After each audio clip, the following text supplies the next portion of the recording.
Noite ou boa tarde a todos. É com um sentimento de felicidade que a gente dá essas boas-vindas a vocês. E que isso, e lembrem-se que vocês alegram os nossos dias, né? Então é por isso que estamos aqui.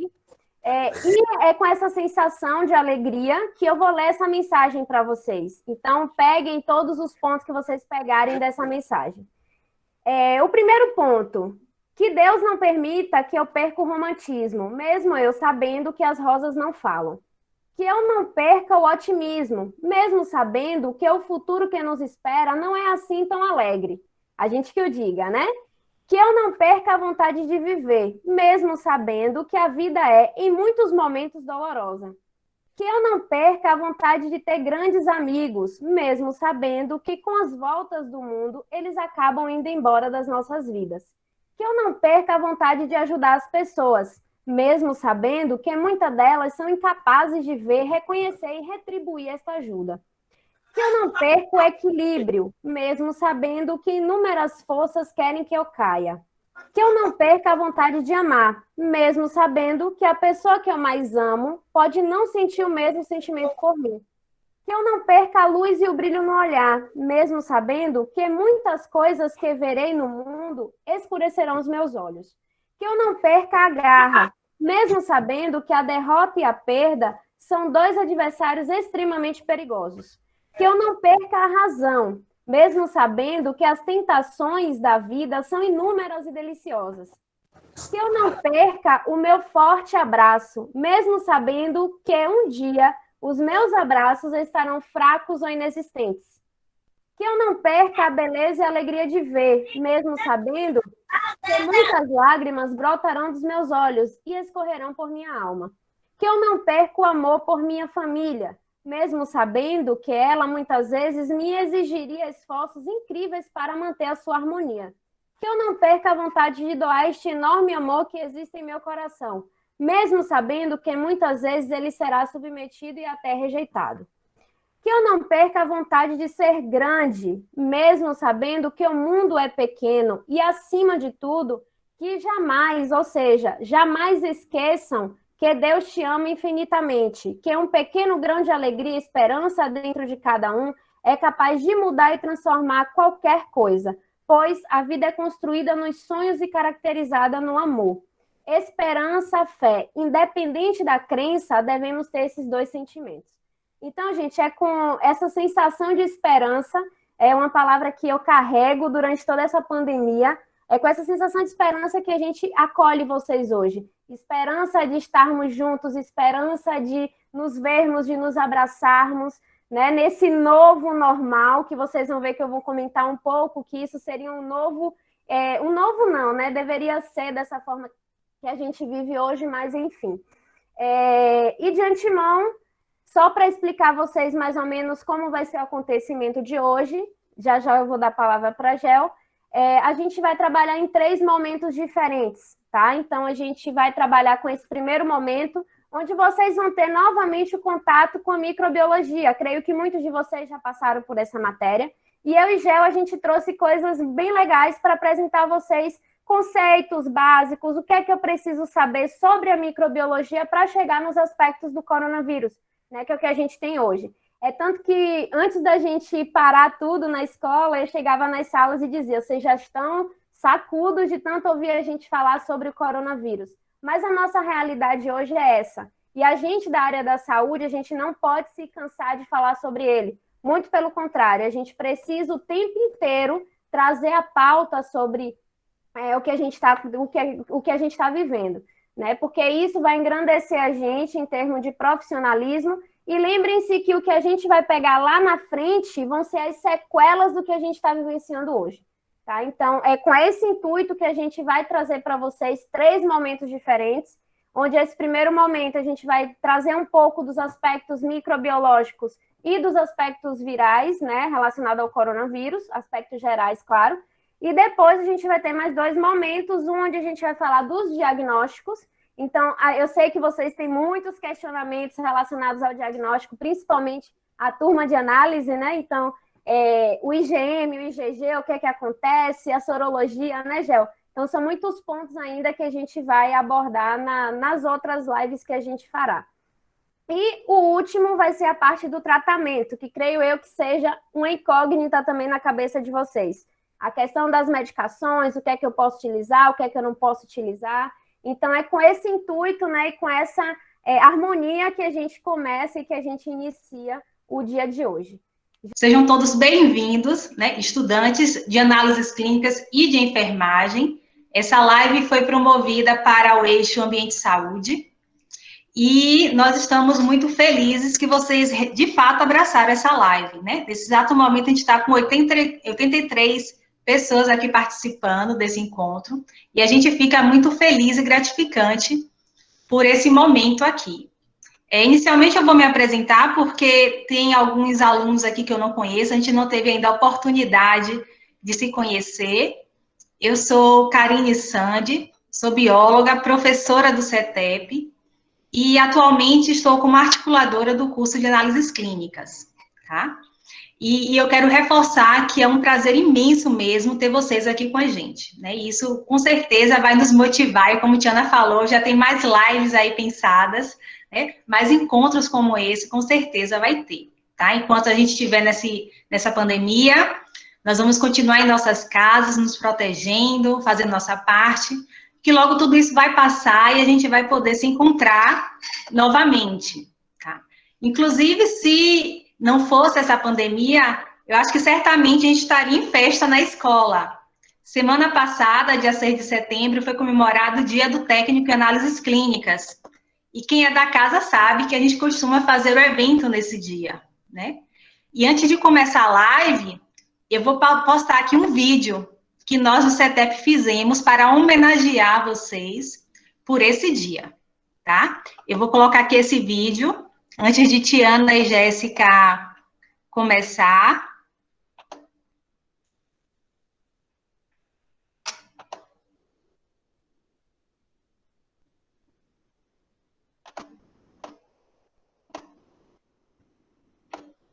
Estão vendo?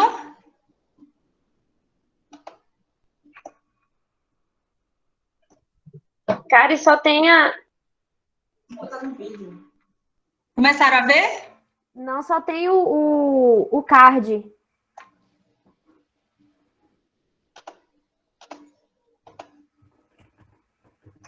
Se for pelo card, dava para ver.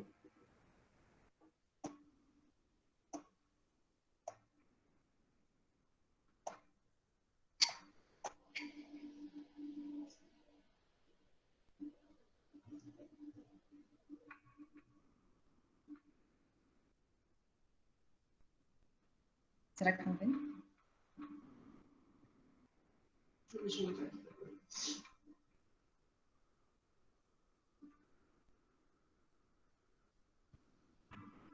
Não. Tá tudo branco.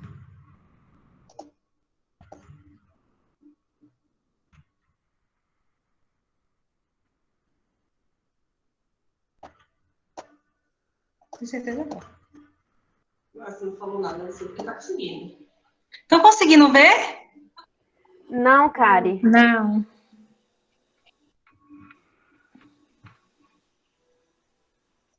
Não estava passando a imagem. Tá rodando um vídeo aqui embaixo, mas não passa a imagem nenhuma.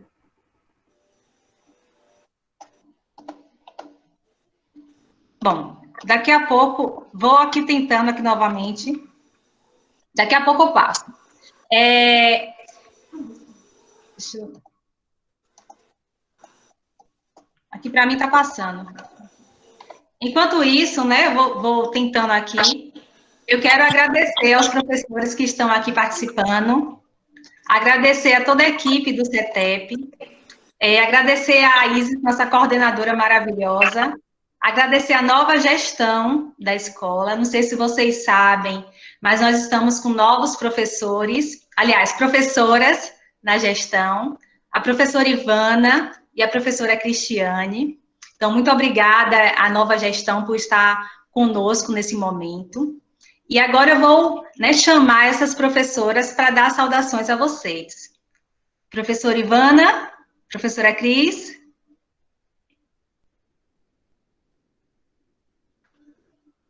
Boa noite a todos e todas. É uma alegria muito grande, né, estar fazendo parte dessa equipe agora. Esse momento que foi tão planejado pelos professores, né, por Isis encabeçando os articuladores, eu gostaria de agradecer a eles pelo empenho, né, pela dedicação, e a vocês por estarem fazendo parte. Gostaria também de me colocar à disposição, né, é uma gestão que está iniciando, é uma gestão que está se conhecendo, né, eu sou nova no grupo, então eu ainda estou assim, conhecendo, né, cada um, me apropriando das situações e dos nomes, mas estou aqui, de boa vontade, né, me colocando à disposição da equipe. Gostaria de parabenizar todos que disponibilizaram tempo, né, à noite, que geralmente é o momento que a gente está com a família, para prestigiar, né, para ter esse momento de encontro e reencontro para muitos de vocês, e mostrar o quanto é importante que a gente esteja aqui junto, que a gente esteja se apoiando, né, no momento que é crítico, no momento em que a gente não sabe, a gente sabe hoje, a gente não sabe de amanhã, mas que a gente não perde a fé, a gente não perde a esperança de que momentos muito melhores virão, né? Hoje já está sendo bom, agora está sendo muito bom, e a gente espera que isso, né, que a gente consiga fazer o trabalho e que a nossa realidade melhore, e a gente está aqui para isso, enquanto educador, para melhorar a nossa realidade e para melhorar a realidade de vocês, para passar aquilo que a gente sabe e para também aprender com vocês. É um relacionamento de reciprocidade, né? Aquela coisa do dar e receber.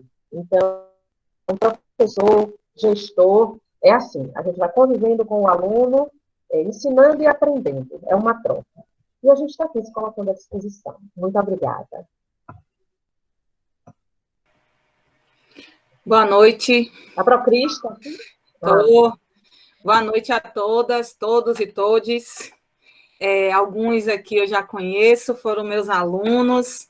Eu queria dizer que eu estou com muita saudade de vocês, até coloquei logo ali no chat. E, assim, eu vou ser bem breve, só queria mesmo agradecer por esse momento a todo mundo que se esforçou em promovê-lo, né? Dizer para vocês que se cuidem, que fiquem bem, que é muito bom para nós vê-los aqui, né? Que tenham saúde, né? Eu sei que é difícil nesse momento mas eu acho que o que a gente mais pede é que a gente esteja saudável, né? Emocionalmente, mentalmente, fisicamente, e que vocês aproveitem. Hoje a gente tem uma oportunidade muito boa, né? Nós temos um corpo de professores excelentes e que estão se dedicando para tentar promover atividades para vocês, né? As melhores atividades qualificadas. Muito feliz, né? Tá vendo aqui vocês, alguns estudantes que eu conheço, colegas, professores, e que tudo isso passe o mais breve possível, a gente possa se reencontrar, né?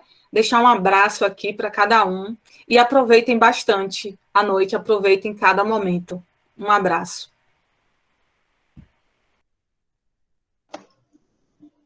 Obrigada, professora Ivana, obrigada, professora Cris.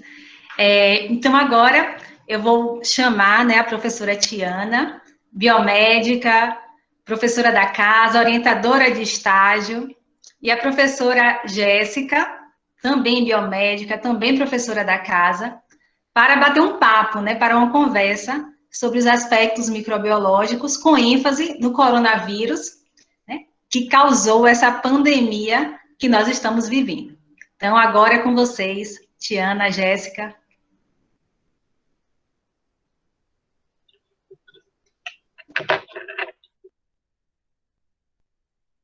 Oi, oi, consegue me escutar?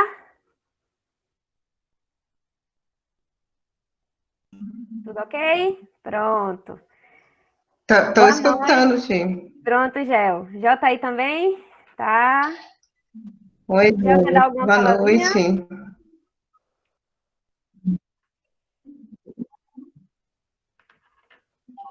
Não, eu só queria recebê-los com muito carinho, né? Estou muito feliz de ver a sala assim cheia e que vocês curtam, né, esse momento né? Que seja bem tranquilo e estou com saudade de vocês nos nossos momentos em sala de aula, né? Gratidão por vocês estarem aqui hoje. Então, vamos lá. Gente, Pode iniciar, Ti.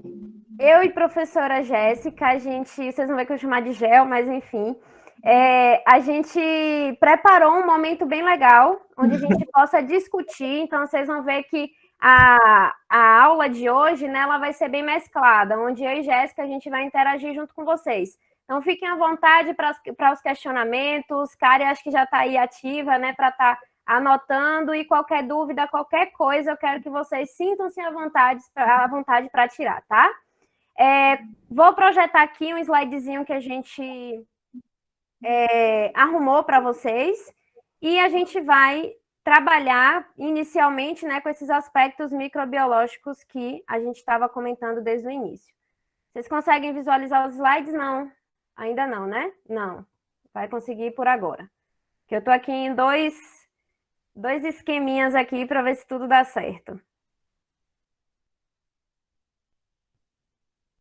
Deu para projetar? Acho que ainda não.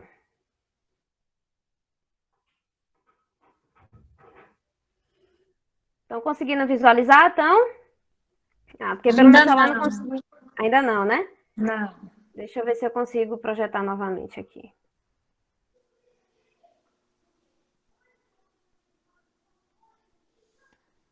Eis as questões da tecnologia, tá, gente? Mas a gente consegue. Pronto, acho que agora vai.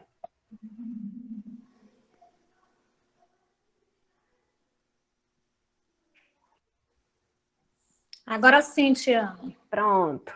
Então, vamos lá, gente. Como eu falei, né, eu vou tentar ser o mais breve possível, mas creio que muitos já me conhecem, eu acabo me excedendo em algumas palavras, mas a gente vai tentar ser o mais breve e trazer as coisas principais relacionadas a esses aspectos microbiológicos. Creio eu que muitos, como eu já falei, já tiveram contato, né, com esses aspectos, e depois a gente vai enfatizar, né, a gente vai jogar todas essas ideias para o coronavírus, que é algo que está bem na nossa vivência hoje, né?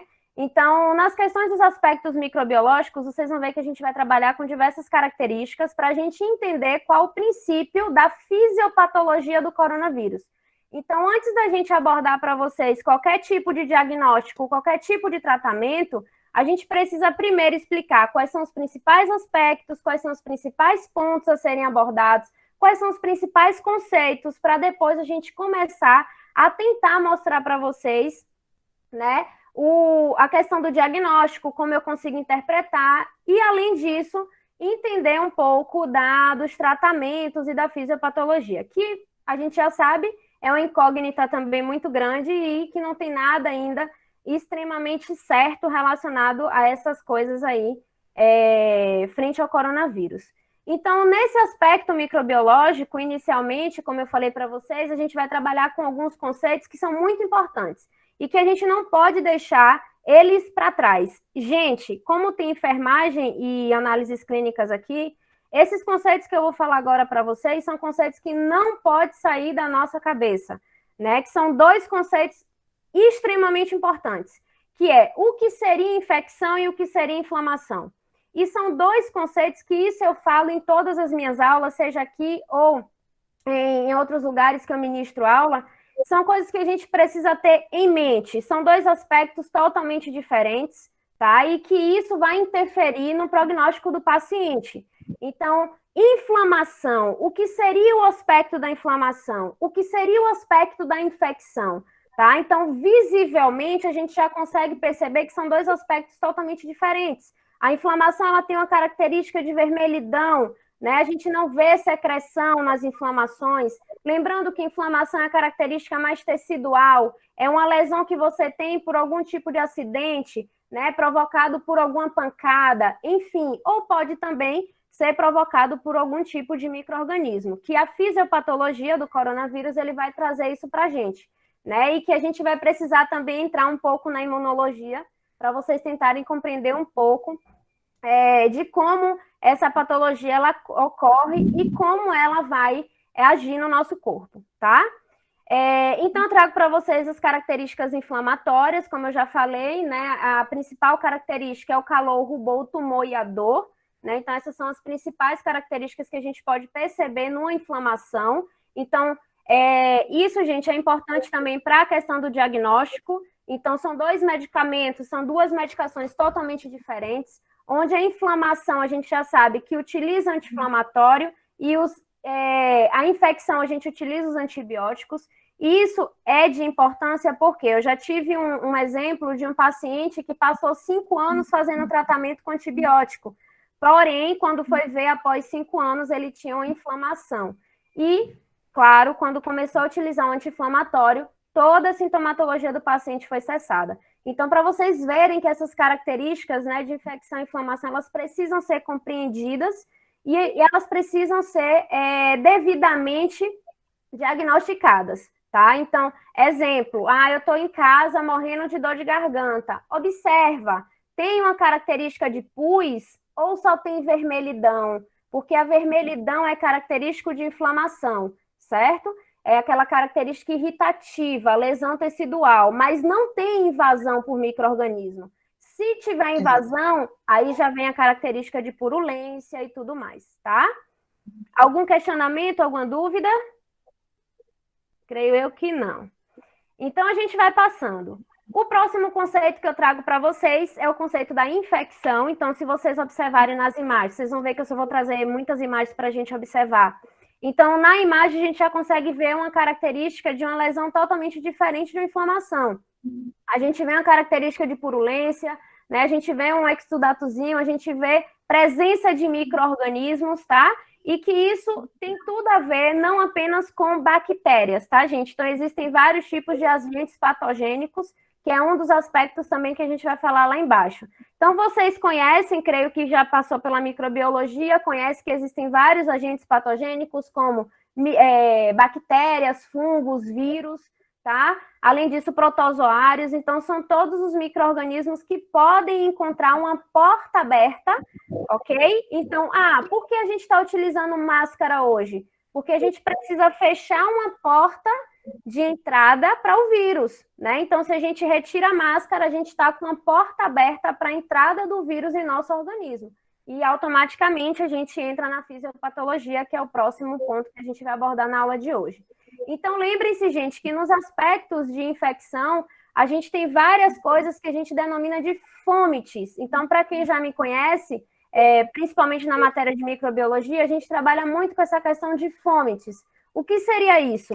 Micro-organismos em todos os lugares, seja ele em nosso corpo, seja ele nas nossas mãos, principalmente nas nossas mãos, tá? E em todos os lugares, no ambiente, enfim, em todos os lugares que nos circundam. E um dos aspectos que eu trago nessa imagem para vocês é a fotinha das mãos. Então, hoje a gente tem uma certa preocupação relacionada a um tema que eu bato com vocês o tempo inteiro. O tempo inteiro, para quem me conhece, já sabe que eu sou a chata da biossegurança. Só entra no laboratório de tênis, nada de sapatilha, de calça jeans, nada de leg. Só entra de jaleco, todo fechado, ainda vou fechando os botões. Justamente por isso, porque a biossegurança, ela não deveria estar sendo preconizada agora. A biossegurança era para estar sendo preconizada bem antes, né, Gel? Creio eu que a gente biomédico, a gente discute direto, né, já sobre isso, os biomédicos, eles têm muito cuidado com a biossegurança. É tanto que os acidentes de trabalho são bem mais reduzidos na nossa classe, né, Gel? Até porque tem até um memezinho que fala que se o biomédico, principalmente o microbiologista, né, o especialista em microbiologia, se ele fosse sair na rua, ele sairia vestido numa bolha, né, porque nós vivemos num ambiente extremamente contaminado, né, sendo por vírus, bactérias, fungos, em todo canto, até no interior do nosso corpo, a gente tem essa propensão, né, a ser circundado por micro-organismos. Então, a biossegurança é algo que tem que ser presente mesmo nas nossas vidas. E o coronavírus vem trazendo, né, esse ensinamento para a gente. né? Coisas que a gente já deveria estar fazendo antes, né? Lavagem das mãos, até os chineses mesmo, eles, quando tem um leve resfriado, eles já utilizam máscaras nos trens e tudo mais para evitar esse contágio, né? Então, o vírus trouxe para a gente hoje um ensinamento, né, de que a biossegurança, de fato, é extremamente importante para o nosso bom convívio. Exatamente. Como já eu disse, é algo para a gente continuar fazendo, né? Às vezes a gente leva a biossegurança como algo banal.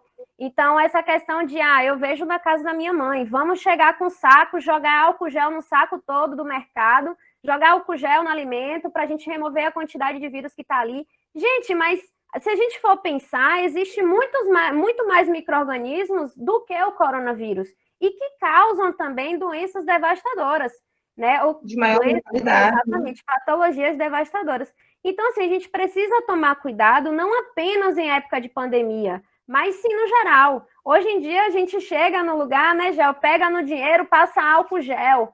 Gente, isso já era para estar sendo feito antes. Eu sempre fiz isso, é tanto que as minhas mãos são sensíveis. E hoje a gente vê que muitas pessoas estão aderindo a isso. E está entendendo agora o que o biomédico tanto fala, né, Gel? Está sendo imposto para a gente, né, nos remodelarmos em relação a esses pré-requisitos, né? Exatamente. De álcool em gel, de lavagem das mãos, o tempo de lavagem das mãos, porque não adianta só você colocar as mãos embaixo d'água e retirar, né? Tem o tempinho lá da ação do detergente, do sabãozinho, não é tão simples assim. Exatamente. Né? E é como muitas pessoas falam, né? Que agora a gente vai viver o novo normal. Para mim, para a gente biomédico, né, já não é o novo normal. Para a gente é o comum, é o de sempre. A gente está vivendo o de sempre, em referente à biossegurança. E é isso que eu quero que vocês entendam, né? Então, assim que finalizar a pandemia, não vamos dormir nesse ponto. Vamos continuar tendo as precauções devidas. Como o Gel colocou aí, o nosso corpo, ele é fonte de micro-organismos, mas ele não vai causar patologia em mim, por quê? Porque o meu sistema imunológico lá tá ótimo, tá lindo, tá tudo bem. Mas se eu tiver um distúrbio que faça o meu sistema imunológico baixar, esses micro-organismos que são denominados de comensais, que são aqueles que estão no meu corpo e não causam nenhum mal, eles podem se virar contra mim. Né? Então, assim, são esses pontos que a gente precisa aprender, esses pontos que a gente precisa se ligar, né? Creio eu que muitos alunos já estão ligados nesse dilema, né, que a gente fala. E tem um vídeo que eu gosto muito, depois eu posso até disponibilizar para vocês, que mostra que o nosso corpo tem mais micro-organismos do que a população mundial. Então, vamos imaginar quantas pessoas tem nesse mundo que a gente vive. Então, dobre isso ou triplique e coloque em micro-organismos que habitam do nosso fio do cabelo até o dedão do pé. Né? Então, assim, muitos pacientes eles chegam a óbito na UTI devido a micro-organismo do próprio organismo.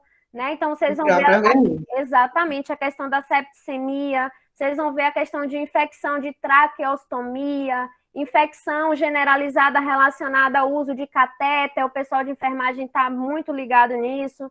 Então, uma simples limpeza naquele paciente que é feita irregular, isso vai deixar o paciente exposto a essa quantidade de micro-organismos. E o nome já diz, gente, são micro-organismos, são pequenos seres que a gente não consegue observar a olho nu. E eles estão em todos os ambientes, colonizados em todos os lugares. Nessa imagem, na quarta imagem abaixo, do lado esquerdo, vocês estão vendo aí o tecido epitelial, né? Então, o tecido epitelial, na pelezinha que a gente tem aqui, é entupido de micro-organismos, né? Então, a gente fala geralmente das bactérias. As bactérias e os fungos são os principais que habitam o nosso corpo. Então, são esses pontos que a gente precisa entender e que a gente precisa levar, né, para o resto da nossa vida, certo? Para a vida. Vou passando. Pode. Aí chega no ponto que eu mais gosto. a cadeia de transmissão, ou que a gente pode denominar também de patogenicidade. Gente, como é que ocorre uma transmissão por micro-organismo? Gente, seja ele fungos, vírus, seja ele protozoário, seja ele o que for. Então, como é que essa transmissão ela ocorre? É isso que a gente precisa entender para a gente começar a compreender o que é que o Covid está fazendo com a população, tá? Que é a característica da fisiopatologia que lá na frente a gente vai comentar um pouco. Então, lembrem-se que todos esses micro-organismos, eles são denominados de agentes infecciosos, ou se não, de patógenos, tá? Então, uma dessas denominações podem ser utilizadas. Esses patógenos, eles vão ficar em fomites, né? A gente pode encontrar em qualquer tipo de ambiente, seja ele em pessoas, como a gente está vendo no coronavírus. A preocupação da gente é o quê? Gotículas de saliva serem disseminadas, né, pela população, junto com isso o vírus. Além disso, equipamentos, a própria água, né? Então, tem uma das imagens que eu não trouxe para vocês, mas depois eu posso até disponibilizar, e eu esqueci até de colocar, que é uma imagem que ela mostra o tempo de vida que o coronavírus tem, que o Covid, na verdade, tem, em cada material, seja ele papelão, seja ele acrílico, vidro, né? E que isso é bem importante.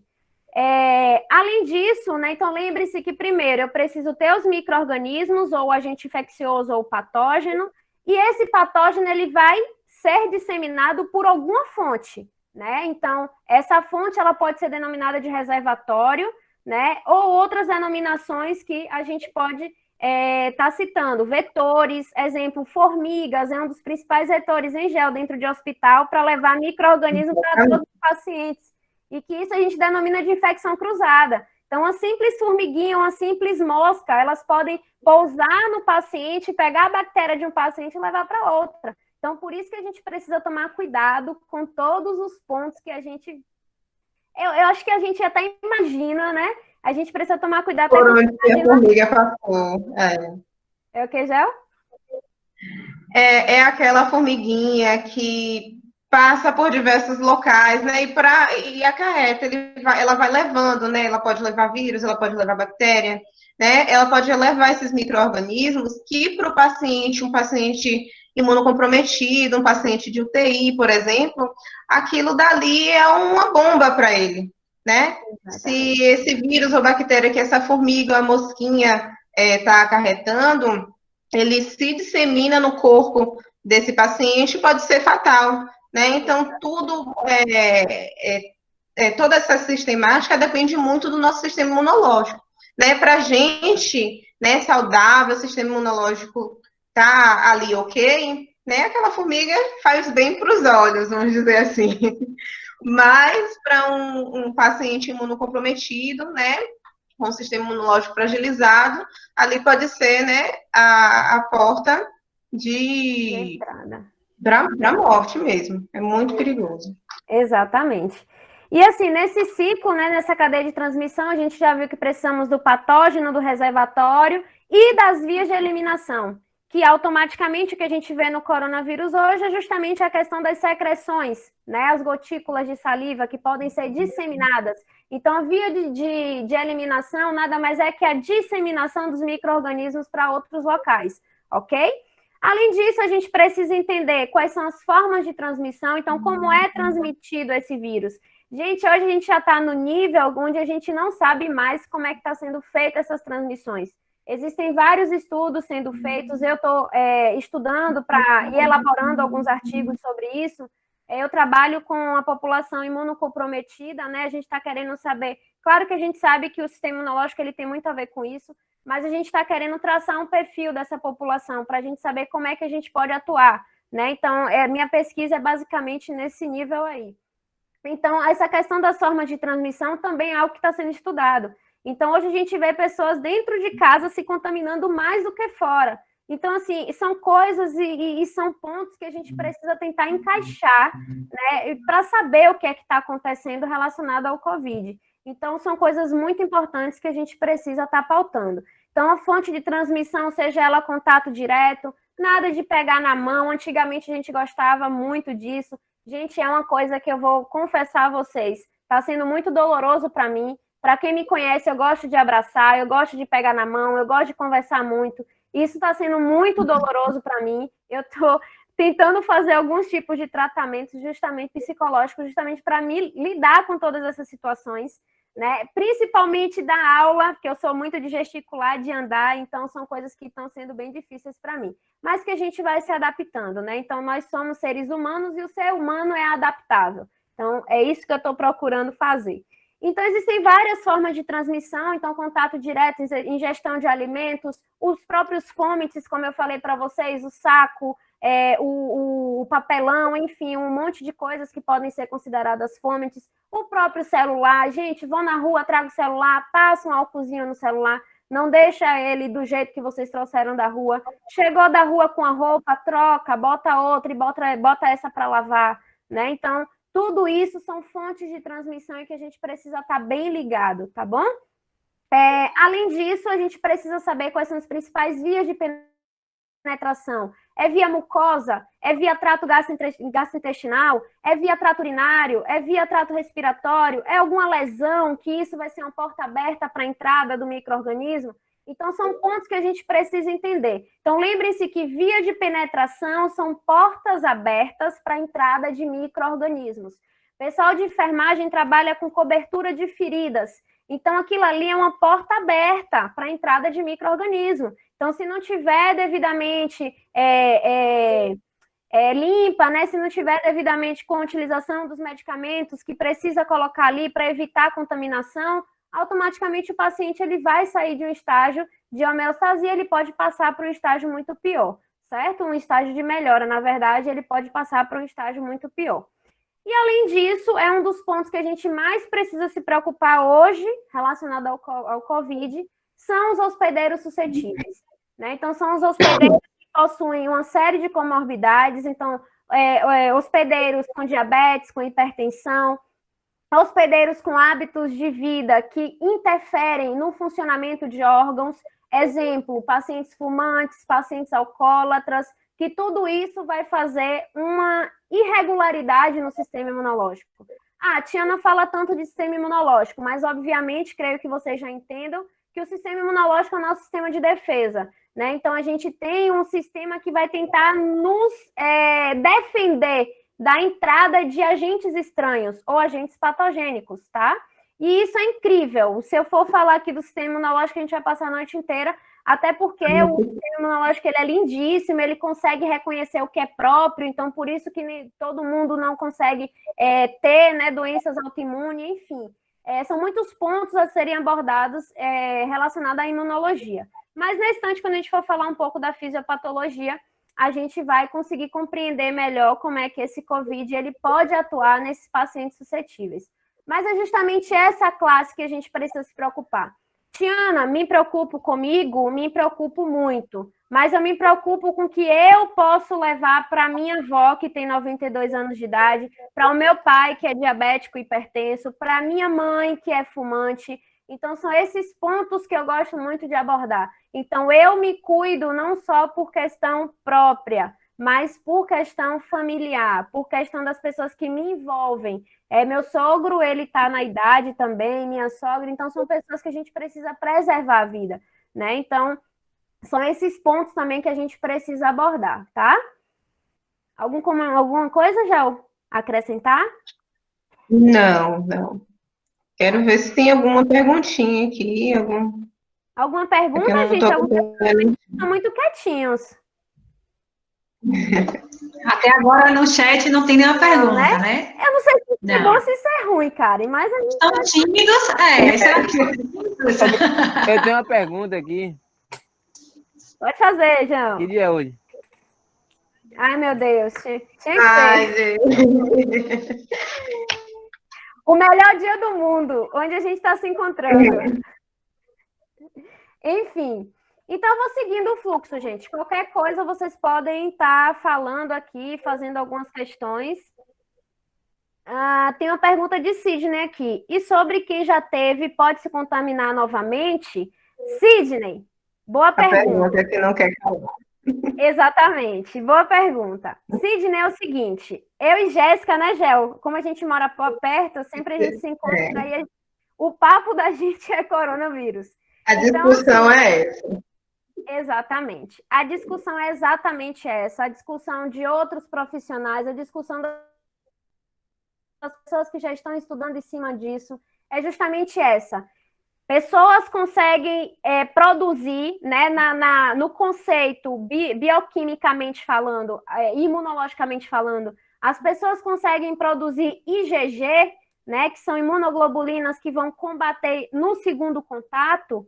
Então, são esses questionamentos que estão sendo feitos. E é justamente esses empecilhos que também está tendo relacionado à vacina, que creio eu que seja uma das perguntas de vocês. Mas, assim, existem dois viés, como para tudo relacionado ao coronavírus. Tem dois viés para tudo, né, Gel? Então, A gente vive uma incógnita. exatamente. Então, tem o viés de estudiosos que já pegaram uma população e já estudaram e viram que aquela população ela conseguia produzir essas imunoglobulinas que conseguiam combater relacionado ao segundo contato. E existe uma população que já teve o Covid e teve novamente, né? Então, teve uma recidiva. Então, são duas pautas que precisam ser estudadas. Será que a exposição da carga viral precisa ser muita para a produção desses anticorpos? Ou a carga viral mínima não consegue produzir anticorpos? Então, são esses questionamentos que estão sendo feitos, né? Então, possivelmente, a gente crê que realmente tenha, né, esses anticorpos que, no segundo contato, possa ser que essas pessoas não se contaminem. E a gente vê, né, que a quantidade de pessoas curadas, né, Gel, é bem maior do que as pessoas que estão sendo infectadas agora. Então, possivelmente, a gente não está vendo tantas recidivas. Então, Tanta reinfecção, exatamente. Exatamente. Eu estava lendo uma matéria, né, mas como a gente não tem muita, vamos dizer assim, certeza das fontes, porque a gente tem muita informação vindo a todo instante sobre o corona e a gente não tem essas fontes muito seguras. Mas existiram 3 casos, né, inclusive um na Amazônia, de o paciente testar positivo novamente. Mas os estudiosos não souberam explicar o porquê, né? Se foi exposição viral novamente, ou o corpo não conseguiu eliminar, né? Eles não souberam explicar, mas eles não consideram o caso como reinfecção, de fato, né? Mas estão tratando para ver se realmente, né, o paciente pode ser reinfectado. Só que, assim, a paciente da Amazônia, ela não desenvolveu sintomas, né? Ela testou positivo pela segunda vez, mas não teve sintomas, né? Aí, por isso que eu falo, né? A gente não tem informações muito concretas, né? Mas por via das dúvidas, o cuidado deve continuar, né? Eu, inclusive, já tive o Covid e não tive sintomas muito... o único sintoma, assim, que foi certo, que foi característico mesmo, foi a perda do olfato. Não sentia cheiro de nada. Mas, depois de 4 dias, o olfato foi voltando, né? Foi tranquilizando. Mas, assim, eu continuo me cuidando da mesma maneira como eu me cuidava antes, né? Por via das dúvidas, a gente não tem certeza de nada ainda, né? Prossiga. Exatamente. Oi. Tem aqui um comentário, né, Ícaro, falando que também, acho que deve ter sido a perda do olfato. E tem algumas perguntas com relação a isso. E esse tempo de cura de 14 dias é realmente seguro? Vamos lá. É uma coisa, Jo, que eu também me questiono, né? São várias pautas que eu me questiono. Primeiro, a questão da epidemiologia. Vamos parar de falar quarentena e vamos falar isolamento social, tá? Então, a gente é da área da saúde, então não vamos vestir a camisa mais da quarentena, porque se for para denominar em termos de número, a gente já passou de 40 dias há muito tempo, né? Então, é a primeira pauta a ser feita. A segunda pauta, essas questões de epidemiologia, né? Então, o que seria a cura? O que seria pacientes curados e pacientes, como é a outra denominação, já que eu esqueci? Recuperados, né? Recuperados. Então, essas duas denominações que a gente utiliza hoje em termos de boletins epidemiológicos. E é uma coisa que me preocupa muito. Para mim, Josi, o paciente curado, é aquele paciente que testou positivo a primeira vez e quando ele fez novamente a sorologia ou o RT-PCR e deu negativo, isso para mim é um paciente curado. O que a gente visualiza hoje é, os pacientes testam positivo, após 14 dias de sintomas, eles já são tidos como curados. Então, não se faz um teste novamente para saber realmente se ele positivou, se o vírus saiu do corpo ou não saiu. Então, eles estão indo, algumas instituições estão indo pela questão da sintomatologia. Eu, por ser biomédica, eu gosto da questão tete a tete, né? Vamos dizer assim. Fez o teste, deu positivo novamente. Comprovação biológica, Exatamente. Então, eu fiz o teste, deu positivo, por mais que eu não tenha sintoma, eu sou assintomático, deu positivo, então eu não estou curado. Eu só vou estar curada a partir do momento que a carga viral ela sair do meu corpo, certo? Então, é uma questão muito importante, Josi, que a gente precisa preconizar, principalmente a gente das análises clínicas, né? Então, a gente precisa, como o Gel falou aí, da comprovação biológica. Então, a comprovação sintomatológica para a gente não é tão eficaz. Pode falar, Gel. Tem uma outra pergunta aqui. Sim. Deixa eu ver aqui, de Neia, né? Pessoas curadas com Covid podem ficar com sequelas? Com certeza. Né? Até nos casos mais graves, né, mais severos, né, com acometimento pulmonar mesmo, algumas pessoas, cerca de 80% das pessoas que são entubadas mesmo, elas apresentam sequelas.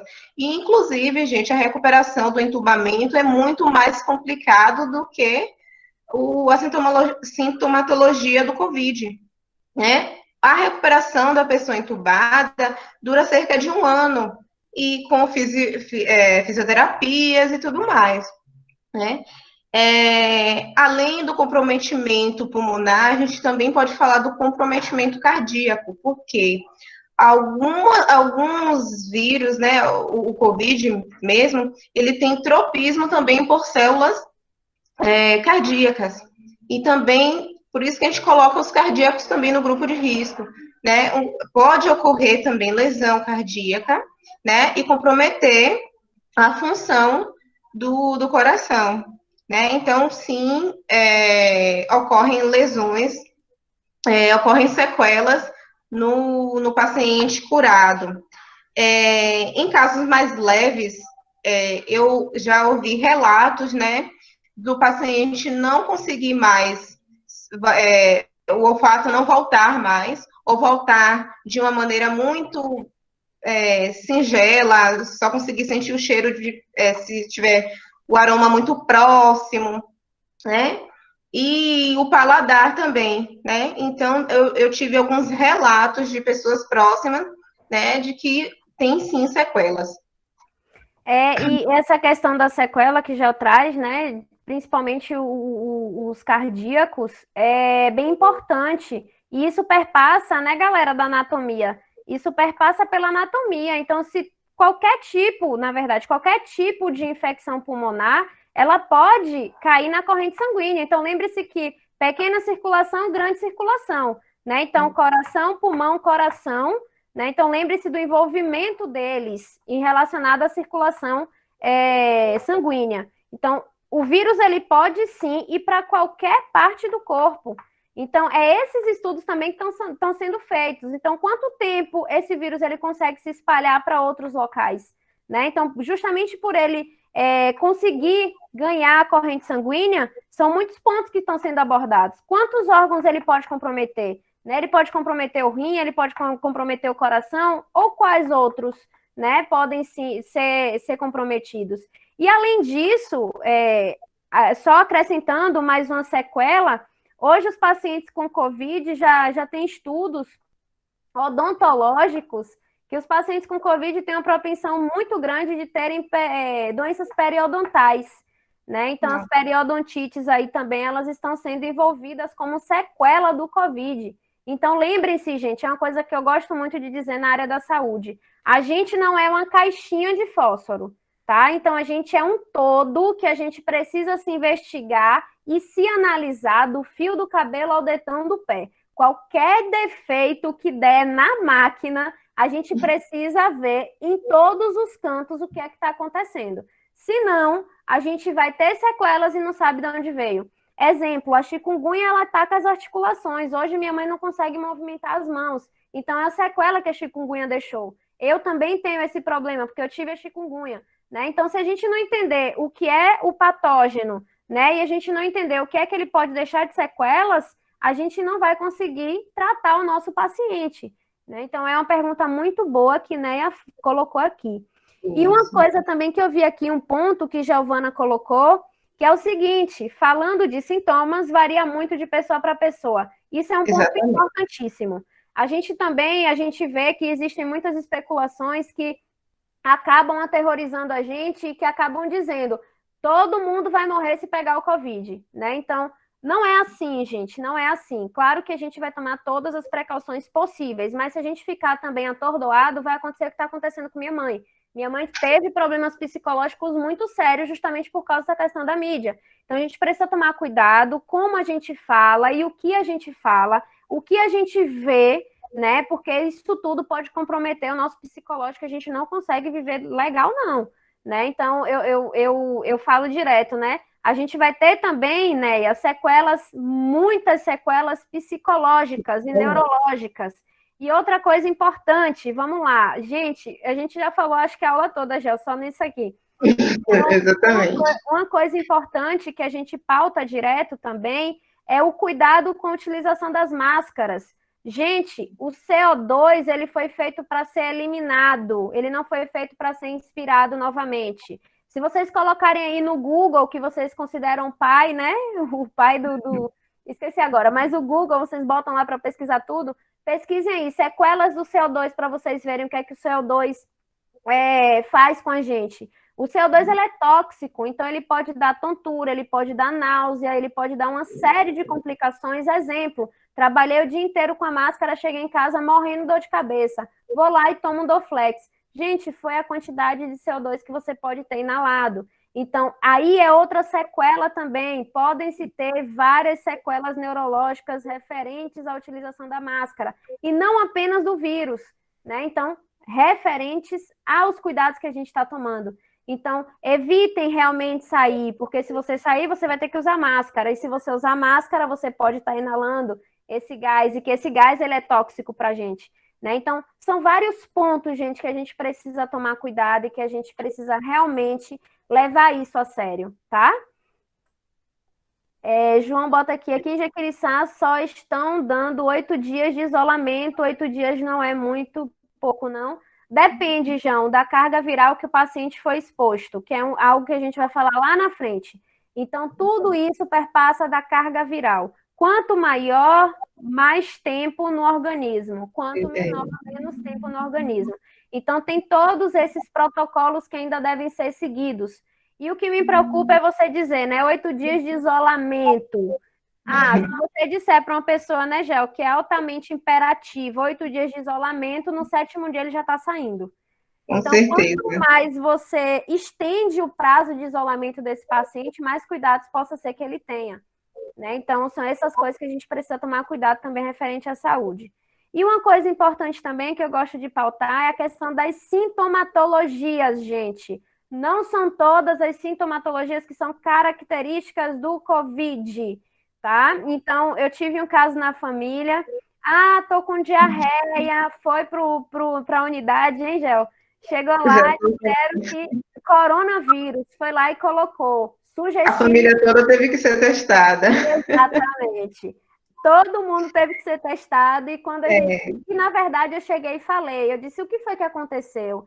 Eu comi um amendoim estragado, acabei tendo diarreia. Gente, diarreia, tudo bem que existe a diarreia do Covid, mas é diferente da diarreia ocasionada por infecção intestinal. Diarreia de infecção intestinal, a gente sente dores abdominais. A diarreia de Covid, a gente não sente dores intestinais, só sai, certo? Grossamente falando. Então, são pontos que a gente da saúde, precisa tomar cuidado, porque é tudo muito novo. É tudo muito novo. E se a gente não tiver as devidas cautelas, né, de fazer uma anamnese correta, saber quais são os principais sintomas, o que foi que o paciente fez, para chegar no denominador, a gente acaba dando erro, né, bugando tudo e acaba prejudicando uma família inteira, né? Então a gente tem que tomar muito cuidado com isso. Ô, gente, a gente vai dar uma pausa nas perguntas aqui, a gente vai adiantar e a gente volta, tá? Eu acho melhor, senão a gente não... Mas continuem perguntando, não deixem de perguntar não, tá bom? Só pegando esse gancho que a gente estava falando, né, do vírus e tudo, só para falar a vocês rapidamente a questão do mecanismo de patogenicidade, que vocês vão precisar disso. Gente, esses pontos que eu e Gel a gente vai falar hoje são pontos cruciais e pontos importantes para vocês entenderem os principais diagnósticos. Então, se vocês não pegarem essas ideias que a gente está dizendo hoje, vocês não vão compreender a questão do diagnóstico, tá? Então, o que a gente fala de patogenicidade é toda a cadeia de transmissão, até chegar à instalação da doença. Então, perpassa pela transmissibilidade, perpassa pela colonização do micro-organismo. Então, tive o Covid hoje, amanhã eu já vou estar tendo os sintomas. Não, gente, é tudo adaptação, né? Então, quando a gente fala de filho, a gente vai lá, o espermatozoide com óvulo já vai dar o feto formadinho lindo? Não, a gente vai esperar 9 meses. Né? Então, tudo isso perpassa também pelos micro-organismos. Eles precisam se colonizar, eles precisam se multiplicar, e é nessa multiplicação que a gente deve tomar cuidado. Tá? Então, é nessa multiplicação que a gente pode ver o aspecto da invasão tecidual, né? E essa invasão tecidual ela pode gerar danos, que é justamente a invasão do coronavírus nos pulmões, como o Gel falou, o tropismo pelas células pulmonares, né, e o tropismo pelas células cardíacas, ou seja, eles têm afinidade por essas células, é como se aquilo ali fosse uma fonte de nutrição para eles, tá? Então, são pontos que a gente precisa abordar, e lembre-se que o conjunto da transmissão, colonização e multiplicação vai me dar a característica da infecção, ou seja, alojou ali, tá bom? Alojou ali, esse conjunto completo a gente já tem a patologia. Então, isso é bem importante vocês terem em mente para a gente saber como vai ser a fisiopatologia do Covid, tá? Além disso, conceitos perfeitos que eu amo de paixão e que eu preciso falar para vocês. Gente, o que é um surto, o que é epidemia, o que é pandemia, né? Todas essas características epidemiológicas que a gente já comentou. Então, cuidado com a epidemiologia, cuidado com os termos que são utilizados na epidemiologia. Eu chamo a atenção principalmente do pessoal de enfermagem. Então, saibam o que é que vocês estão falando. O que é um surto? É um aumento repentino de casos. O que é uma epidemia? É um surto em diversas regiões. O que é uma pandemia? É algo geral, é algo mundial, que é que a gente está vendo hoje. Hã? É algo mundial. Exatamente. E o que é uma endemia é algo que vai ser típico de uma região. Né? Então, se acontece alguma coisa aqui, exemplo de febre amarela, é endêmico aqui da região, mas não se expandeu, não teve expansão, né? Não se expandiu. Então, são 4 conceitos, gente, que, por favor, vocês da área da saúde, não cometam erros relacionados à epidemiologia. Saibam o que vocês estão falando, né? Estudem para realmente vocês saberem o que é cada um desses. E aqui, rapidamente falando para vocês, né, o que seria um patógeno, que é justamente todos os micro-organismos que podem causar danos ao hospedeiro, que é o nosso organismo, que é a gente, né? Então, esses patógenos, eles são vírus, fungos, bactérias, protozoários, tudo aquilo que a gente já viu, que podem entrar em contato com o nosso organismo e nos lesionar, que é o que acontece com o Covid, né? E tudo isso, gente, depende de algo que está aí do lado direito, que é o grau de virulência, que isso está nas características genéticas de cada micro-organismo. Então, se o Covid ele tem lá no material genético dele o grau de virulência. Então, quanto maior a exposição eu tenho a esse vírus, maior vai ser a agressão dele. Exemplo, eu tive um tio que teve o Covid, é um tio que tem várias comorbidades, é um tio que já é idoso, né? Então, ele estava automaticamente no nível do risco, né? Acho que ele já estava ultrapassando os riscos relacionados ao agravo do Covid. E daqui a pouco eu estou vendo a família toda agoniada, graças a Deus, obrigado, Senhor, não teve nada, não sentiu nada. Enfim, o que é que a gente vê relacionado a isso? Por isso que eu digo a vocês que eu gosto muito de casos clínicos e gosto muito de discutir o que acontece com os pacientes. Então, a gente vê pacientes de 30 anos tendo que ir para a UTI, e a gente vê pacientes de 60 e poucos anos, que é o caso desse tio meu, não teve nada, nem foi internado. Por quê? O grau de virulência e o grau de exposição explica. Esse tio ele pode ter sido exposto a uma quantidade de vírus pequena, que automaticamente não vai trazer todas as características de virulência, né, para chegar a um dano tecidual, uma lesão tecidual, e ele ter todos os sintomas pesados do Covid. Né? E esse de 40 anos pode ter sido que ele teve uma exposição maior. Isso a gente preconiza, a gente já visualiza até nas mídias. Então, quem é que se infecta mais? Os agentes de saúde, né? As pessoas que estão na linha de frente. São as pessoas que estão mais se acometendo, independente da idade, novo, médio, né, idoso, enfim, todos eles estão sendo acometidos e todos eles estão tendo graus muito altos da doença, né, em termos de lesão. Por quê? Porque a exposição ao vírus é muito maior dentro de unidade de saúde, né? Então, são essas coisas que a gente precisa entender e que a gente precisa também estar relacionado ao Covid. Gel, alguma coisa? Não, pode. Agora é você. Então vamos falar um pouquinho da classificação viral, né? Conhecer um pouquinho. A gente tem algumas formas de classificar, né? O vírus, a gente pode classificá-lo quanto à forma geométrica, né? Ele pode ser helicoidal, mucosaédrica, né? E pode ser complexa. Eu não trouxe a imagem de um vírus complexo, mas como exemplo, a gente tem o bacteriófago, que é um vírus que ele infecta as bactérias, né? Então, a gente também pode classificar que de forma com o seu material genético, né, que é o que a gente tem mais de útil hoje, né, que esse vírus ele pode ser de um vírus de DNA ou um vírus de RNA. E a gente ainda tem um vírus de transcrição reversa. Mas não vou entrar nisso agora, porque senão a gente se estende. Então, essa classificação de RNA e DNA, né, vai depender muito do tipo de material genético que esse vírus vai acarretar, né? Uma outra classificação, gente, é de acordo com a célula que ele vai infectar. É uma célula animal, uma célula vegetal, é um fungo, é um protozoário, né? Então, essas classificações a gente pode estar sugerindo para os vírus. Outra coisa, né? Eu ainda trago uma classificação não oficial, né? Porque a gente diz que o vírus não pode ser classificado de acordo com a doença que ele causa, né? Mas a gente pode ainda classificá-lo de acordo com o sistema que ele vai atingir, vamos dizer assim. Então, pode ser um vírus respiratório, né? Como a gente vê o coronavírus hoje, o influenza, né? Cliquei em alguma coisa aqui. Pode ser um vírus entérico, né? Como o rotavírus, né? Que causa algumas diarreias.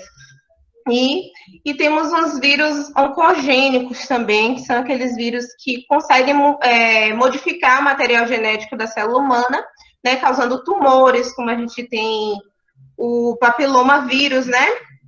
E o retrovírus também. São vírus de transcrição.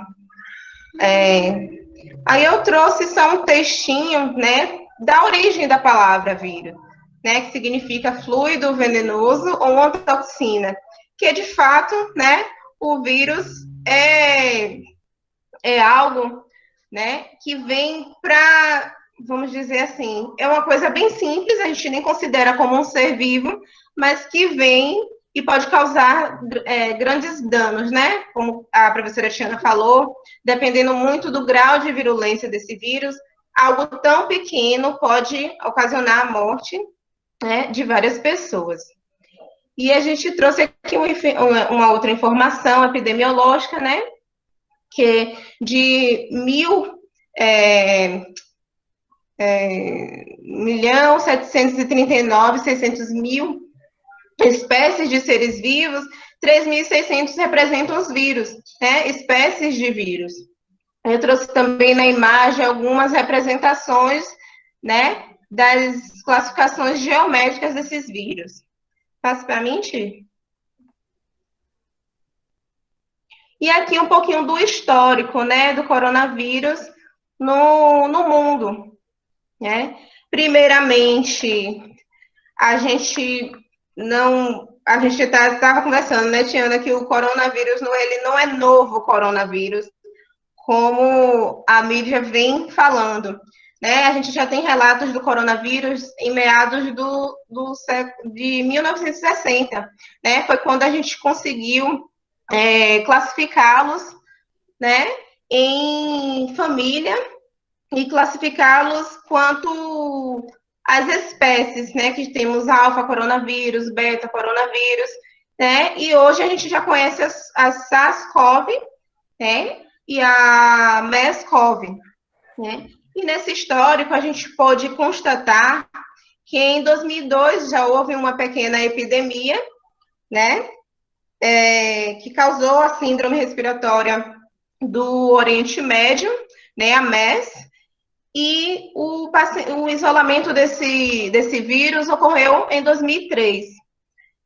Posteriormente, a gente teve uma outra síndrome, né, uma síndrome respiratória aguda grave, né, que é a SARS-CoV, como a gente conhece hoje, né, que causou também uma pequena epidemia, não com dimensões que a gente tem hoje, mas causou a morte de 800 pessoas, né, e infectou cerca de 8.000 pessoas.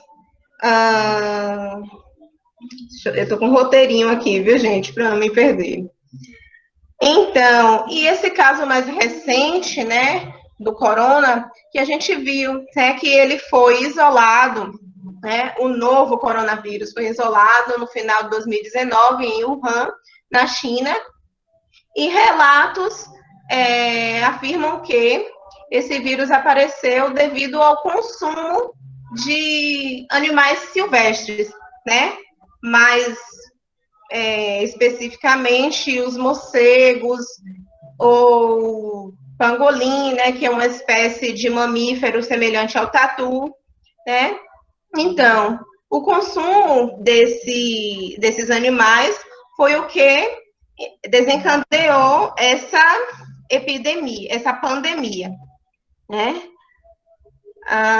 Sobre o histórico ainda, gente, a gente teve também, quando ocorreu o aparecimento da SARS-CoV-1, a gente teve alguns casos no Brasil, inclusive, né? Só que não tivemos mortes, mas ocorreu o aparecimento do corona no Brasil. E mais recentemente apareceu a SARS-CoV-2, né? Que é o que causa a Covid-19. Por que ela tem esse nome, né? Vem do inglês mesmo, a tradução, uma abreviação do nome da doença em inglês, né? Coronavirus Disease, 2019. Não sei se a pronúncia foi correta, né? Passa de novo, Ti. Então, a estrutura viral da SARS-CoV-2, né? Do coronavírus. Ele é pertencente à família Coronavirinae, né? Da família Coronaviridae, né? É um vírus de estrutura em forma de coroa, vamos dizer assim, por isso que o seu nome se assemelha a coronavírus, né? Se assemelha à coroa, justamente por causa desse formato. Ele é um vírus de RNA fita simples, e isso facilita muito, né, a sua replicação, a sua disseminação. Ele consegue se multiplicar em uma velocidade muito mais rápida por ser de RNA. Então, o que acontece, né? Vocês estão vendo na imagem esses espículos, né, com as bolinhas amarelas? são as proteínas de ligação do vírus, né? É a proteína spike ou a proteína S, né? Essa proteína é o elo de ligação que esse vírus faz com as nossas células, com as células humanas. Mais especificamente as células pulmonares e cardíacas, né? Por que elas se ligam com mais facilidade com essas células?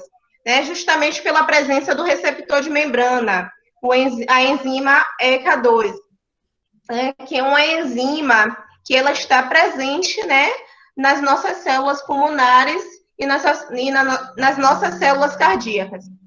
Então, ao infectar, né, a célula, o corona, ele vai ligar a sua proteína S à enzima ECA2, né, e vai conseguir inserir o seu material genético nas nossas células. O que acontece depois, né? Esse vírus vai conseguir utilizar toda a maquinária das nossas células para poder se replicar, né? Com isso, a célula humana morre e libera vários outros vírus, né? Que vão infectar outras novas células. E vocês, na imagem, vocês conseguem ver que a estrutura viral é uma coisa muito simples, né? É apenas material genético, né? No caso do corona, o RNA, e um capsídeo, que é uma cápsula, né? Um envelope de gordura, né? Que vai proteger esse material genético. A gente chama de glicoproteínas, né? Que é a estrutura bem simples. Por que a gente não considera o vírus um organismo vivo, né? Justamente porque ele não tem organelas de multiplicação. Ele não consegue viver, né, se multiplicar, se reproduzir, se ele não estiver dentro de um organismo, dentro de uma célula viva. Então, pode passar, Tio. E como eu havia dito, né? Como é que o corona ele vai se reproduzir? Exatamente. A gente vê aí a ligação, né, da proteína S com o receptor ECA, o ECA2. Com isso, o seu RNA, né, o seu material genético é internalizado pela célula humana, né? Esse RNA é transcrito e multiplicado, né? Então, vão surgindo várias outras cópias, milhares de outras cópias do vírus, né? Então, essa célula vai morrer, né? Vai ocorrer a necrose, e milhares de outros vírus vão ser liberados para que ocorram novas infecções nas células humanas. Então, é algo assim de uma velocidade muito grande, né? Por isso que a gente consegue, dentro de apenas 4 dias, gente, de 2 a 4 dias, aparecerem os sintomas. A carga viral se excede, se eleva, de maneira que o acometimento no organismo, né, vai se manifestando em sintomas. Por isso que a gente vai vendo esse período de incubação muito curto para o corona. Ô, Gel, colocaram até, indo nessa perspectiva aí, Maria Eduarda colocou uma pergunta que ela fala um pouco sobre a questão da exposição da mucosa, ou seja, a boca, né? Assim Sim. que a gente tem contato com o vírus, através da boca, ela já é capaz de causar o sintoma, né? Então, é isso que Jéssica está trazendo para a gente. Pode falar, Gel. Tem um período de incubação, não é assim... eu tive o vírus penetrou na minha mucosa, né? Aí, nesse dia, a partir desse dia, a gente conta, né? O que é o período de incubação, melhor dizendo, né? É o período desde o primeiro contato com o patógeno até o aparecimento dos sintomas, né? E qual é o tempo de incubação desse vírus, né? A gente conta de 2 a 5 dias, né? A gente vê em várias literaturas um período de incubação diferente, mas a gente pode encurtar, né? De 2 a 5 dias.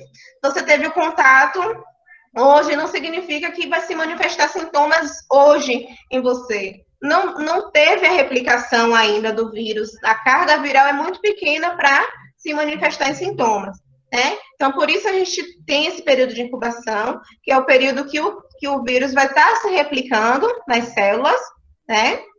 E assim, após esse período, ele começa a aparecer os sintomas, tá?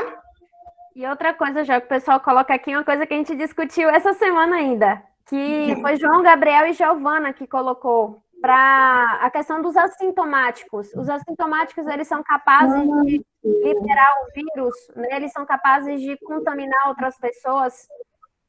Sim. Olha, eu também estive pesquisando muito essa questão, né? Foi até uma discussão familiar, essa questão dos assintomáticos. O que a OMS diz?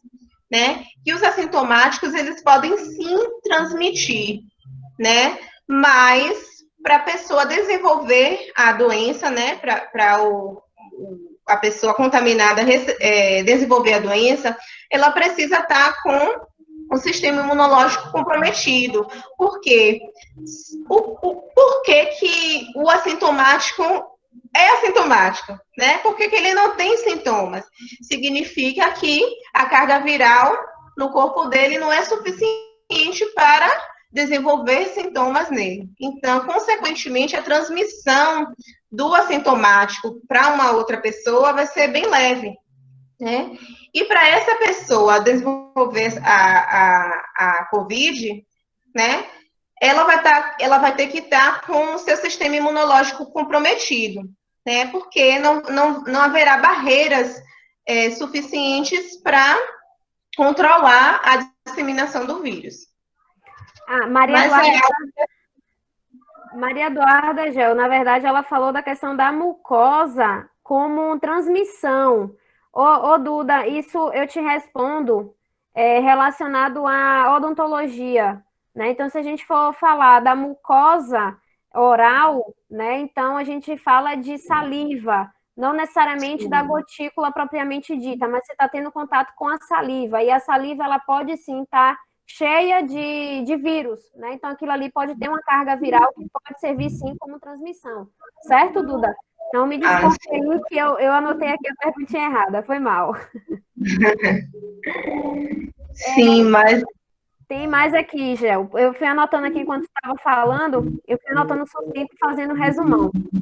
Gil pergunta o seguinte: 75% de comprometimento pulmonar, né? E ela fala da questão da reinfecção. Se esse paciente com 75% de infecção, de comprometimento pulmonar, em uma reinfecção, ele pode se agravar?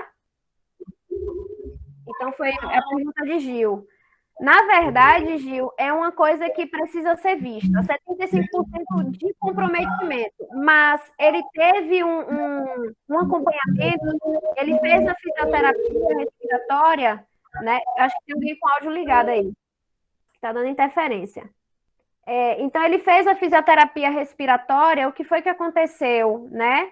Para saber se realmente em segunda reinfecção ele pode ou não agravar, tá? Mas isso aí fica em aberto, Gil. Ele pode sim agravar se ele não fez o acompanhamento correto. E esse comprometimento ele foi reduzido, certo? Então, se ele tem 75% de comprometimento e ele tiver sem tratamento no segundo contato, ele pode sim agravar, certo?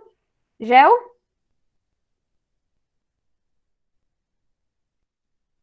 Gel? Cadê Gel?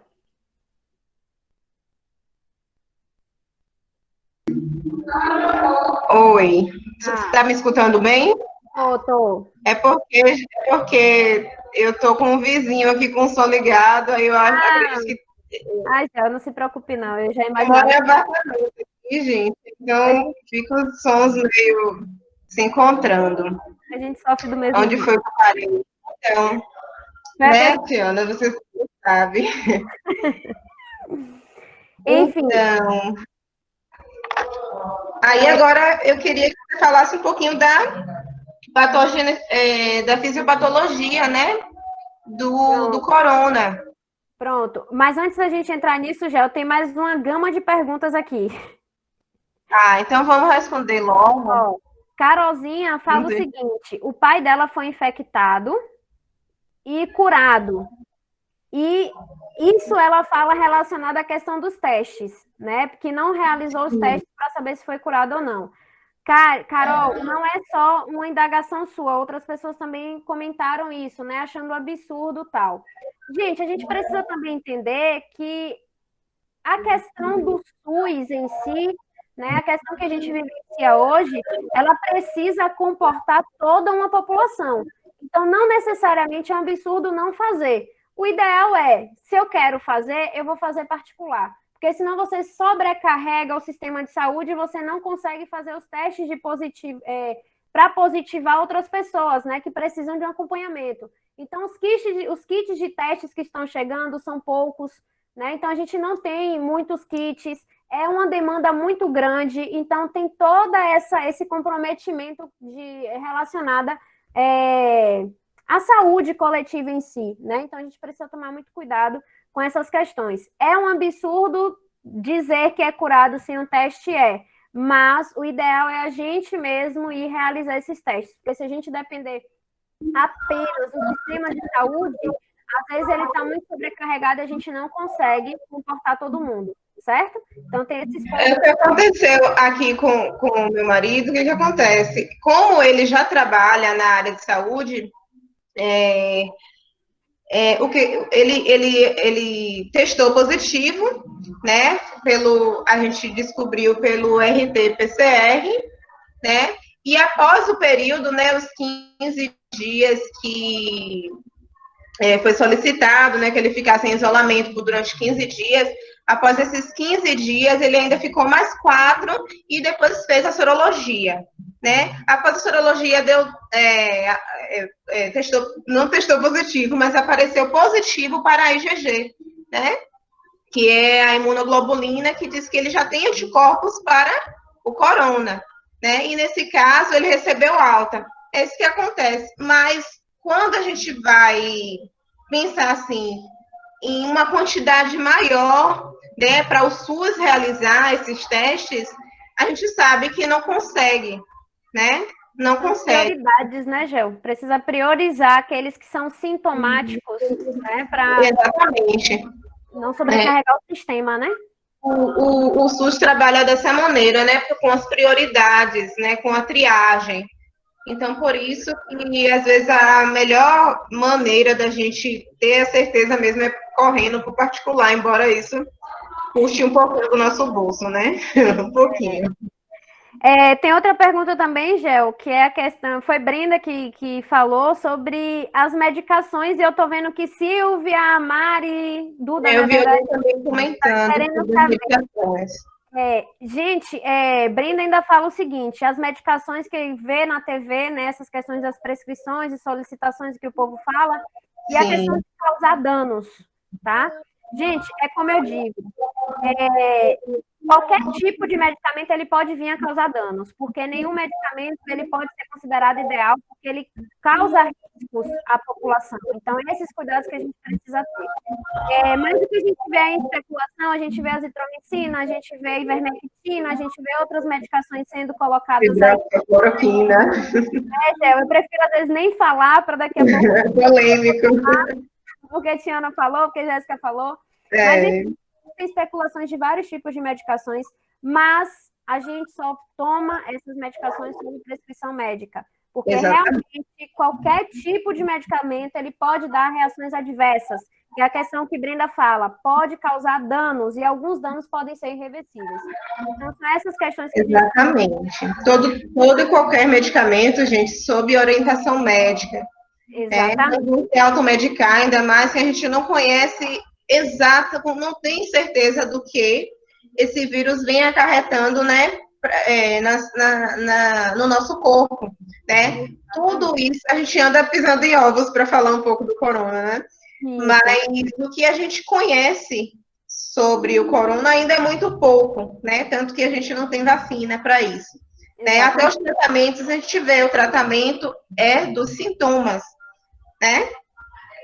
Então, não vendo diretamente. fora dessa automedicação, né? Mas sim, Silvia, a gente vai fazer outra live relacionada aos tratamentos.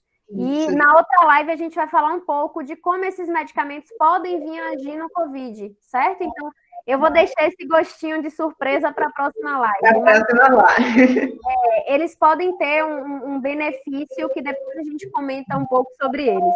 Mas ainda a Brenda, ela comenta da questão dos jovens serem incontamináveis, acharem que são incontamináveis. Gente, isso não é verdade, né? Então, os jovens, eles podem se contaminar, não somos de risco, mas a gente pode se contaminar, porque eu me considero jovem, tá?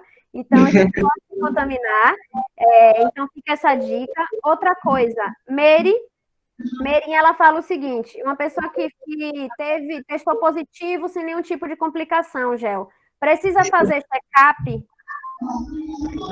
Precisa fazer check-up? Isso. Testou positivo, teve sintomas?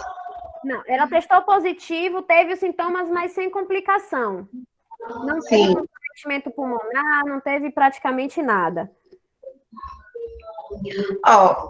Isso é uma opinião particular. Assim, por descarrego de consciência, é bom verificar, né, como está a função pulmonar, né?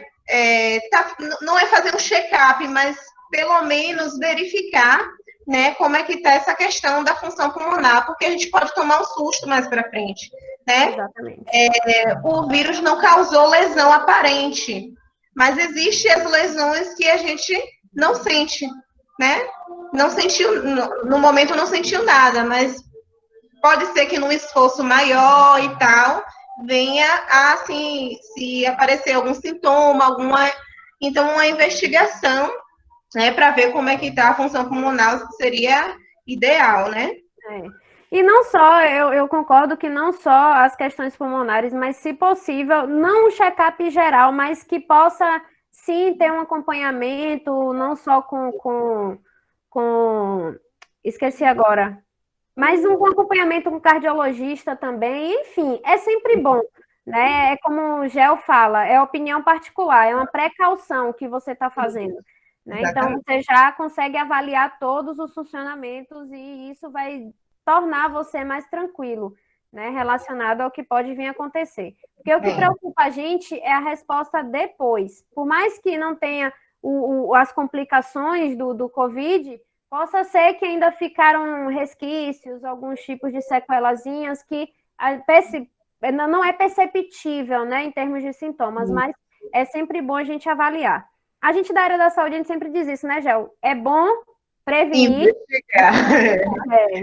Enfim, tem outra coisa aqui, Silvia fala dos testes. Silvinha, é a outra live, então a gente vai ter mais uma live para quem chegou depois. São 2 lives que a gente vai ter. Essa primeira live, que é a live da apresentação do COVID, a segunda live é a live do diagnóstico e a última live é a live do tratamento. Então, no diagnóstico, a gente vai falar um pouco sobre os testes, como é que funciona, qual a eficácia deles. Como já... A metodologia dos testes, né? Como é que é feito, toda a metodologia a gente vai fragmentar. Exatamente. Outra coisa, tem Josi fala o seguinte: o marido teve com sintomas, e muitos sintomas, pelo que eu vi, e ela e a filha não teve. Isso, Josi, perpassa pelo processo do sistema imunológico e, repito novamente, carga viral. Qual o contato que você teve com o vírus, né? Você teve as precauções adequadas, então isso é um ponto positivo. Você teve precauções, né? E você acabou não adquirindo. Ou o seu próprio sistema imunológico conseguiu combater ele, tá? Então, são esses pontos que a gente precisa também estar ligado o tempo todo, certo?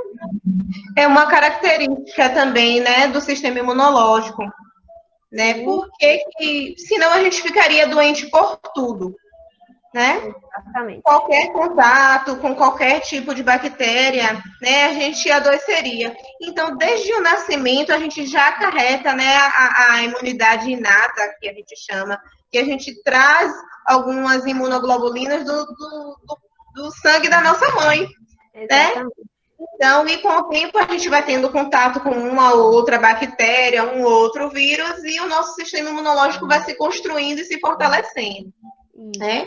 Então, é importante também a gente ter o sistema imunológico também como foco para tudo, assim, em relação aos micro-organismos. Tem mais duas perguntas para a gente só continuar, senão a gente vai ficar a noite aqui. Paty, ela fala o seguinte: o pessoal da área da saúde é obrigado a utilizar máscara. O que pode fazer? Paty, não tem outro jeito, utilizar máscara, né? Então, a gente tem que utilizar. Exatamente, a gente faz um juramento lá na frente que a gente precisa, sim, né, fornecer saúde para as pessoas, por mais que isso, às vezes, tenha um impacto na nossa. Né? Então, assim, é uma coisa que a gente vai precisar utilizar por nossa proteção e proteção também dos nossos pacientes. Né? Então, além da máscara, o protetor facial, certo? Então, existem outros aparatos, né, que a gente precisa utilizar para estar diminuindo isso. E a pergunta de Carla, a Gel já respondeu lá na frente, que foi a questão dos assintomáticos, relacionados às sequelas. Se está assintomático, automaticamente, Carlinha, as sequelas não visivelmente, né, a mesma coisa que a primeirinha. Visivelmente, a gente não vê, não vai conseguir identificar as sequelas. Mas é sempre bom, né, a gente estar avaliando se realmente vai acontecer alguma coisa ali ou não, tá? Para a gente ir adiantando aqui, a gente já está concluindo a nossa fala e a nossa participação, a gente trouxe esse mapa mental no FEGEL. É um mapa que está disponível lá no Google, que é um mapa muito importante, que fala sobre o contágio, sobre os fatores de risco, sobre os sintomas, sobre o diagnóstico, né, sobre todas as questões de prevenção. E o principal que eu trago para vocês aqui, que vocês precisam focar, além de todos os outros pontos, são os fatores de risco. Tá? Então, a gente já comentou sobre todos eles, então esse mapa é só para fazer um resumão, né, do que a gente precisa saber. E os pontos que eu peço que vocês tenham em mente para as nossas próximas lives, nada mais é que quais são os fatores de risco e qual o período de incubação, que Gel falou quando estava apresentando das características virais. Né? Então, de 12 a 14 dias, no mínimo 2, mas a gente sabe que para fazer os testes são 5 dias. Tá? Então, abaixo de 5 dias, os testes eles não são realizados. Então, todas essas coisas a gente precisa avaliar para as nossas próximas lives, tá? E para a gente ir finalizando, eu trago a característica da fisiopatologia do COVID, que é algo que eu amo, que eu gosto, pena que o tempo é curto para a gente falar um pouco sobre isso. Isso aqui daria uma live só para a gente falar da fisiopatologia. Mas a única coisa que eu quero que vocês pontuem, que vocês tentem observar, é que todas as características relacionadas ao COVID ainda são obscuras. Mas a gente tenta esclarecer através de estudos, através de avaliações. Se vocês verem, todas as fontes que a gente utilizou são fontes de 2020, né? Então não tem nenhuma fonte a menos que isso, até porque tudo está novo. E lembrem-se que a COVID ela causa uma grande reação inflamatória aguda pulmonar, né? Então, é isso que a gente precisa entender para a gente conseguir compreender como é essa fisiopatologia. Já ela comentou lá na frente, né, que o vírus ele tem o tropismo pelas células pulmonares e as células cardíacas, principalmente as pulmonares, mas lembrem-se que ele tem receptores de membrana, como o Gel falou, que são os receptores ECA, que vai entrar em contato com a estrutura viral, ok? Uma vez que esse vírus ele entra em contato com as nossas células, ele acaba se reproduzindo, principalmente as células pulmonares, tá? Isso a gente denomina de células inflamatórias que vão se infiltrar, tá? Ou seja, o que é que acontece? Toda vez que a gente tem contato com um corpo estranho, o nosso sistema imunológico ele precisa responder aquilo ali, né? Então, lembre-se que o nosso sistema imunológico, gente, é a polícia. Então, se tem um bandido, a polícia ela vai atrás. O nosso sistema imunológico ele trabalha dessa forma. Então, se eu tenho um patógeno ali alojado no meu organismo, ele precisa ir atrás desse patógeno. Então, o que que minhas células elas fazem? Elas correm para o pulmão e acabam fazendo um infiltrado de células inflamatórias. Creio que vocês já vão conhecer eles, vocês já conhecem essas células, que são os macrófagos, que é a nossa primeira linha de defesa. Então, os macrófagos, eles correm para o pulmão para fazer igual o Pac-Man, para tentar tirar aquele vírus do pulmão, né, do paciente infectado. Então, uma vez que ele tenta retirar aquele vírus, lembrem-se que vai estar entupido de macrófagos. Então, ali a gente vai ver as primeiras lesões relacionadas a raio-x. Então, a gente já vai começar a ver os primeiros infiltrados e os primeiros comprometimentos pulmonares, ocasionado pelas nossas células inflamatórias, ou nossas células imunológicas que vão tentar combater o vírus. Isso tudo vai ser intermediado por uma série de células e uma série de interleucinas, né, que a gente conhece como ILs, então, principalmente a IL-1 e a IL-6, que são consideradas interleucinas pré-inflamatórias, ok? Então, são células que a gente tem que fazem parte do processo inflamatório, tá? Então, tudo isso perpassa pelo nosso sistema imunológico. Então, creio agora que vocês conseguem compreender que quanto maior o nosso sistema imunológico, maior vai ser o combate a esse vírus, né? Então, com mais precisão, a gente vai conseguir removê-lo. E nessa imagem eu trago para vocês algo de 2020, o que é que o vírus e aonde é que o vírus pode chegar. Então, lembra lá que eu falei lá no início, quando a gente estava comentando um pouco sobre a fisiopatologia, que o nosso sistema, né, seja anatômico, seja fisiológico, eles são altamente interligados. Então, coração, pulmão, coração, circulação, corpo inteiro. Então, o vírus, ele pode chegar em todos os nossos órgãos, a depender do fluxo que ele vai tomar, né, e dos tratamentos que a gente vai fazer. Então, a nossa preocupação relacionada ao COVID é justamente essa, né? Aonde ele pode chegar? A gente sabe que hoje a gente tem os comprometimentos pulmonares. A gente sabe também que nós temos os comprometimentos cardíacos, mas ele pode migrar também para outros órgãos, né? E trazer uma série de complicações, tá? E por último, a gente traz, né, Gel, esse slidezinho. Portanto, cuide-se. Então, aqui tem todas as precauções que devemos tomar relacionado ao COVID. Então, lavar as mãos, usar o álcool gel, evitar contato com os olhos, tá? Evitar contato com pessoas próximas, aglomeração, tomar cuidado, ficar em casa se possível, né? Gente, nada de barzinhos, eu vi aí vocês aí colocando, gente, os barzinhos foram abertos, né? Então, a gente tem que tomar cuidado com isso, que pode aumentar os casos, e quanto mais postergar isso, mais tempo a gente não vai voltar, né? Vai demorar mais para a gente voltar. Então, tem que tomar cuidado. Cobrir boca, nariz, enfim, uma série de coisas que a gente precisa tomar cuidado. E para finalizar, quase não saía, para finalizar, Gel, teve uma pergunta aqui de Manuela. Tem uma paciente internada no Hospital Espanhol no final de semana passada, na certa. Bem, o período de 15 dias. Eu acho que eu vi aqui. Tendo apenas febre, porém, no 16º dia, ele teve uma piora súbita, o que deve ter acontecido nesse caso, Tiana. Olha, nesse caso, Manu, infecção generalizada ou, se não, comprometimento de outros órgãos, que foi o que a gente acabou de apresentar, certo? Então, lembrem-se que os pacientes com Covid são pacientes, como é que eu digo? Eu posso denominar de bomba-relógio. São pacientes que a gente ainda não consegue identificar o nível de piora que ele pode ter, né? Então, pode ser uma piora repentina, justamente pela circulação sanguínea. Até porque se ele estava tendo febre, né? O corpo estava, de fato, combatendo aquela infecção, né? Exatamente. Ou replicação viral, teve uma elevação muito grande, né? Comprometimento de outros órgãos, né? E, na verdade, quando o Gel traz essa questão da febre, Manu colocou aqui, né? Gente, febre é alerta.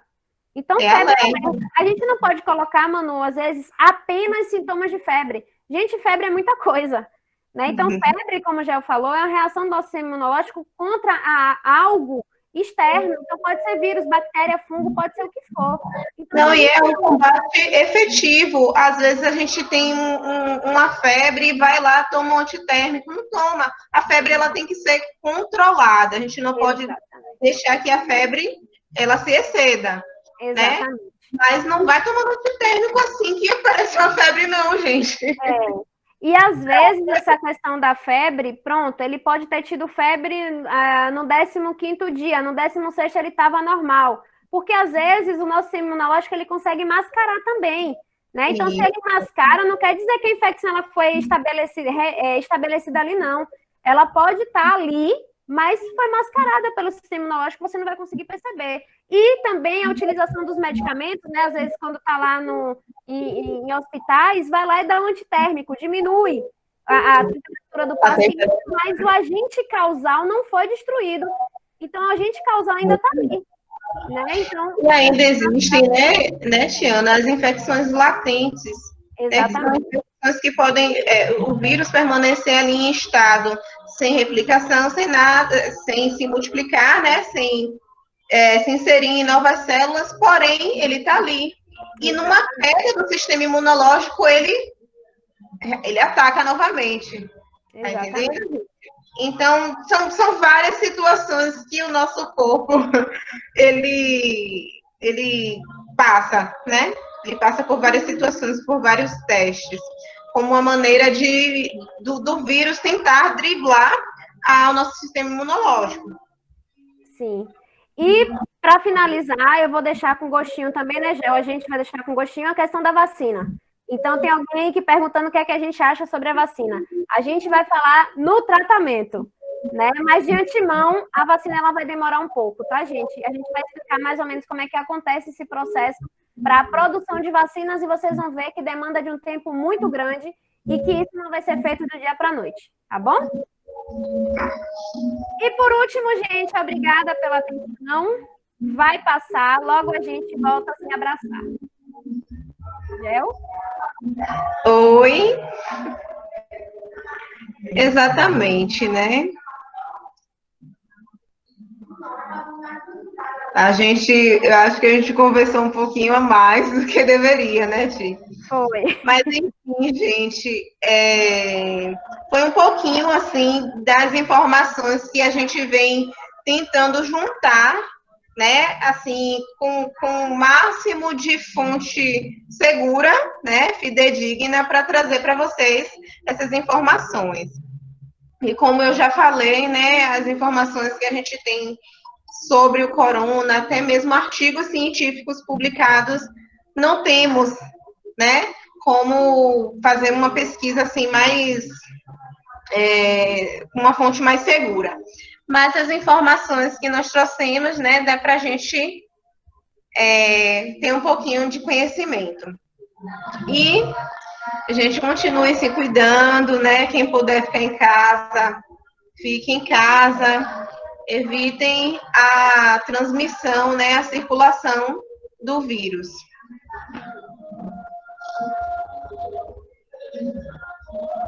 Agora, cadê Karen?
Bom, quero agradecer, né, a professora Tiana, a professora Jéssica. Eu acho que todo mundo aqui saiu dessa live com um aprendizado enorme sobre o coronavírus. E esse vídeo foi uma homenagem dos professores, né, da gestão, dos funcionários do CETEP, para os alunos do curso de análises clínicas, né, como eu já falei, dia 6 de setembro foi comemorado essa data, e com certeza se a gente estivesse juntos na escola, a gente estaria em festa. Mas com certeza momentos não irão faltar para a gente comemorar novamente, né? Estou vendo aqui vários comentários aqui, emocionante, obrigada, foi demais. A gente é que agradece a participação de vocês.